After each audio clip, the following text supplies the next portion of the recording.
안녕하세요. 정윤수입니다. GTQ 2급 10월 기출문제를 함께 입실에서부터 끝까지 풀어보도록 하겠습니다. 먼저 고사실에 입실한 후에는 감독관이 바탕화면에 있는 점 4개짜리 아이콘 코아스라는 프로그램을 실행시키라고 해요. 그러면 더블 클릭해서 실행하시고 저희는 클릭하시고 자, GTQ 시험이니까 GTQ 2급 클릭, 수험자 성명, 제 이름 입력할게요. 입력하고 선택, 수험번호 입력. 지금은 없으니까 제가 2024-1110으로 할게요. 2024-1110 확인. 맞습니까? 확인. 포토샵 확인. 수험번호, 성명, 수험 과목, 좌석번호 확인하고 확인.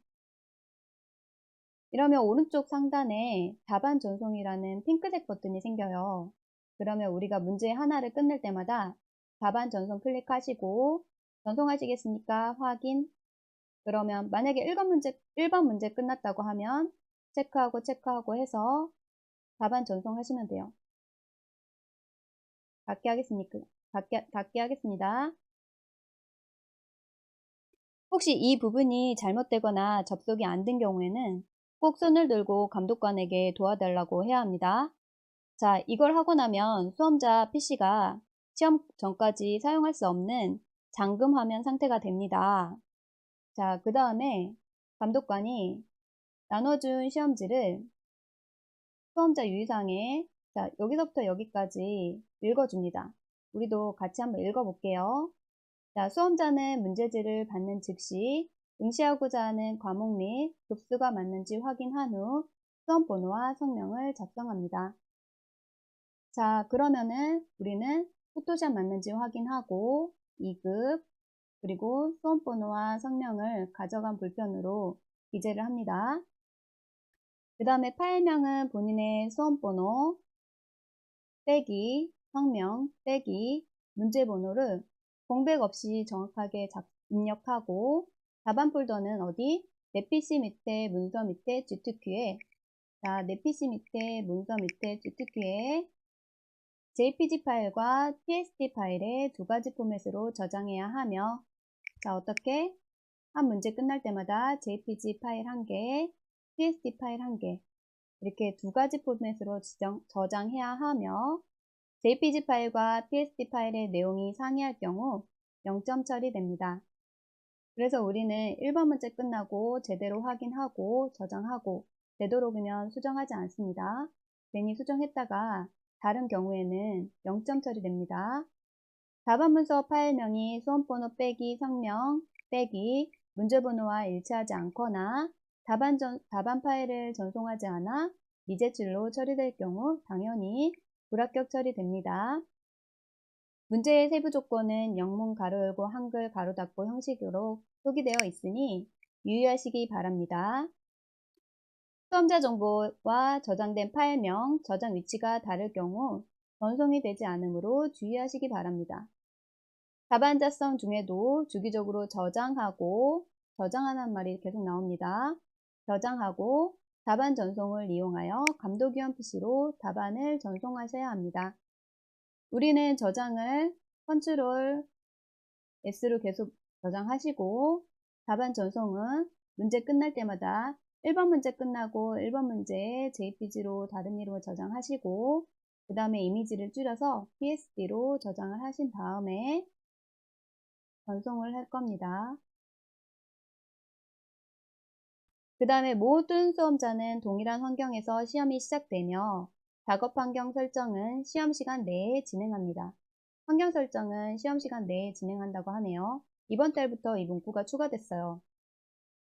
답안 문서는 지정된 경로 외에 다른 보조기억 장치에 저장하는 행위, 지정된 시험 시간 외에 작성된 파일을 활용한 행위, 기타 허용되지 않은 프로그램을 이용 시 부정행위로 간주되어 자격기본법 제32조에 의거 본시험 및 국가공인 자격시험을 2년간 응시할 수 없습니다. 그리고 시험 중 부주의 또는 고의로 시스템을 파손할 경우와 수험자 유의사항에 기재된 방법대로 이행하지 않아 생기는 불이익은 수험자의 책임임을 알려드립니다. 하지만 내 부주의가 아니고 갑자기 컴퓨터가 꺼지거나 모니터가 꺼져서 켜지지 않거나 키보드, 마우스와 이상이 있으면 바로 손을 들고 조치해달라고 해야 합니다. 시험을 완료한 수험자는 최종적으로 저장한 답안 파일이 전송되었는지 확인한 후 감독위원의 지시에 따라 문제지를 제출하고 퇴실합니다. 자, 여기서 우리 중요한 거는 수험번호 빼기 성명 빼기 문제번호로 저장해야 하고, 그 다음에 저장은 문서 클릭, GPQ 더블 클릭해서 저장하시고 JPG 파일과 PSD 파일 두 가지로 저장해야 한다는 거 꼭 기억해 주세요. 자, 그리고 첫 번째 페이지에 답안 작성 요령도 있는데요. 이 부분은 감독관이 읽어주지 않아요. 그래서 우리가 알고 시험을 봐야 되니까 한 번 더 읽어보겠습니다. 내 PC 밑에 문서 밑에 GTQ 밑에 이미지 폴더에 있는 그림 원본 파일을 사용하여 답안을 작성하시고 최종 답안을 답안 폴더에 작성하여 답안을 전송하시고 이미지 크기가 다른 경우 감점 처리됩니다. 이미지는 어디냐면 이미지 폴더 안에 있답니다. 배점은 총 100점으로 이루어지며 점수는 각 문제별로 차등배분 됩니다. 각 문제는 주어진 조건에 따라 작성하고 언급하지 않은 조건은 출력 형태와 같이 작성합니다. 문제의 조건과 출력 형태에서 차이가 발생한 경우에는 문제에서 지정한 조건에 따라 조건이 먼저입니다. 조건에 따라 작업해 주시기 바랍니다. 배치 및 편의를 위해 주어진 눈금자의 단위는 뭐라고요? 눈금자의 단위는 픽셀입니다. 픽셀. 그리고 그 외의 출력 형태와 같이 작업해 주세요.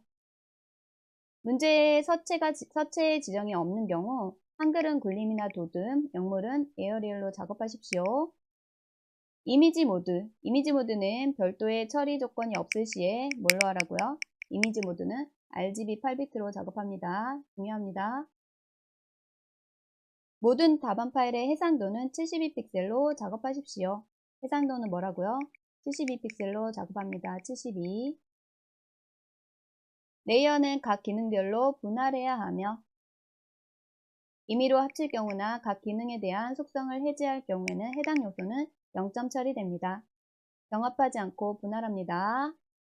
자, 여기까지 답안 작성 요령에 대해서 알아보았고 다음에 1번 문제부터 풀어보도록 하겠습니다. 감사합니다.